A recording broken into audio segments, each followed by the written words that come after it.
2022 four-star Dasan McCullough has committed to The Ohio State University. We got to talk about it after the bumper. Don't be cornering me. Hold up. Time.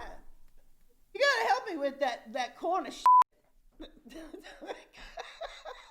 What's up, kinfolk? It's RJ Young. I am not on a step mill. Consider hitting the like and subscribe button because I upload a video every single day. So it's college football related, sports related. We have a good time. And today, we got to talk about Ohio State putting together an outstanding class in the 2022 section already. And we're talking about the addition of one Dasan McCullough out of Overland Park in Blue Valley North. And he's listed as an athlete in 247 Sports Composite, but also listed as a linebacker according to Rivals. And I get it because the comp is Cam Chancellor. He could be a box safety, and he could be your Will, he could be your Strong, he could be your Mike, depending on how you want to run your scheme. He gives you tremendous versatility, tremendous pickup for Ohio State. He joins Gabe Powers, CJ Hicks, Tegra Teshabola, and Jair Brown in this 2022 class, and they're already beginning to build.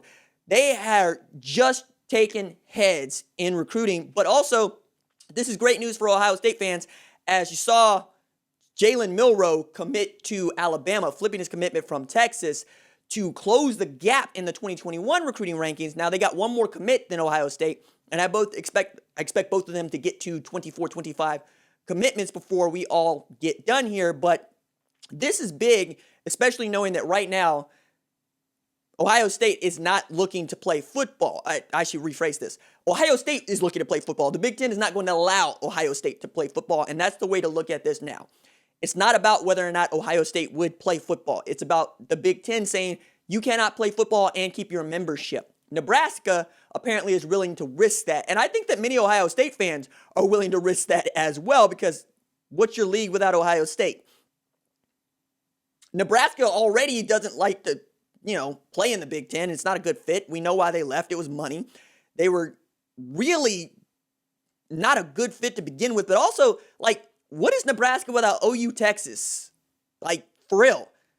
Game of the century is OU Nebraska. Why would you want to leave? But that's a tangent. Getting back to one Dasan McCullough, again, huge pickup for them. And let's get into the evaluation by Alan Treyu, national recruiting analyst for 247 Sports. Tall, long prospect who looks the part in person, has played as a deep safety, a cornerback, and over the slot, but the body type allows him to project a lot of ways as he continues to grow and physically mature. Has very good fluidity and change of direction for such a long player. Has good cover skills and uses his length to attack the ball in the area. Willing tackler who comes up in run support and is very reliable in that area as far as taking good angles and attacking the ball carriers without getting too high. Main area of concentration moving forward will be seeing where he lands positionally and being used to take on blocks if he continues to play more in the box based on his size.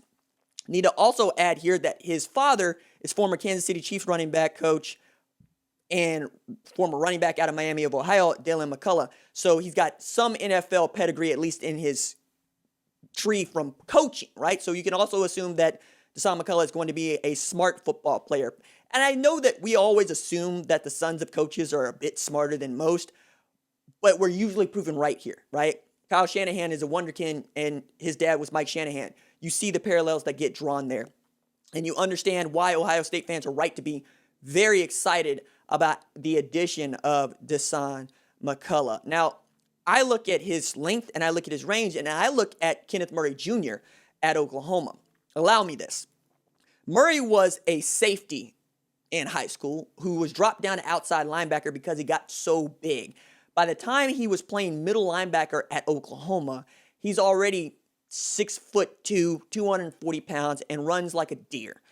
That could be the future of Dasan McCullough, but if he keeps his length and he stays, let's say, 6'4" to 230 pounds, we're talking about, yes, Isaiah Simmons. We're talking about one of the more versatile defenders in all of college football. He can play that linebacker. He can be a 4'9" edge rusher. He can play your deep safety. He can play over the slot. He is an eraser. is what he is. The same way that we looked at Keely Ringo last year. And one of the reasons why Keely Ringo was so highly recruited and so highly valued in the 2020 class is because he was the only guy that could really go head-to-head with 6'5", 253-pound Eric Gilbert, and then still have the hips and the long speed to keep up with smaller guys in the slot. It's not a skill set that you see often enough, and it certainly is a skill set that lends itself to talent. Talent is that thing that you can't teach. You can't teach length. You can't teach speed. You can teach somebody how to play the position.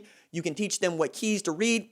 You can teach them how to fill. You can even teach them how to tackle. You cannot teach them to be big, strong, and fast. You got to recruit those things. And Ohio State is wasting no time in trying to put together its 2022 class already before the 2020 season even begins in earnest. That's phenomenal. Now, more than that, if you're Ohio State, this is all you got to look forward to now, right? You have recruiting. And I like recruiting. I know a lot of people like recruiting, but I like recruiting in service of playing football. And that is what was most interesting in talking with Jack Sawyer about his decision to forego his senior season, in large part because he wants to be able to play, if they're allowed to play in the spring, in that January, February, March window, and perhaps play more football in 10 months than anybody has played football in like 100 years. Also added that, Governor Mike DeWine coming out saying, look, we're kind of we're not as terrified of myocarditis as some other folks are, but people that need testing will get testing. We'll take care of this.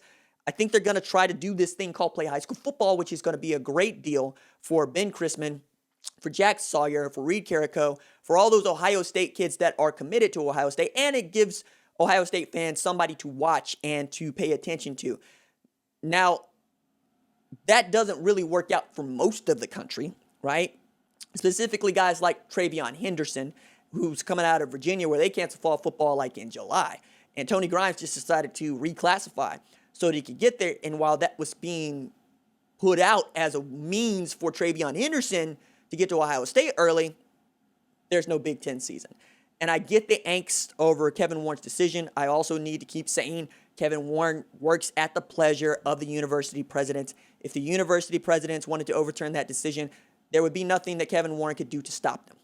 That said, his job is to make those decisions public and to be the bulletproof vest that the university presidents pay him to be.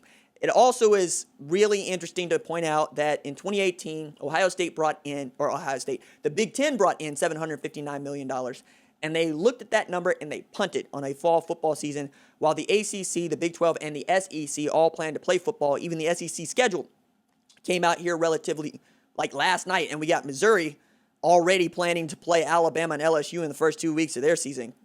Welcome to the SEC, Eli Drinkwitz.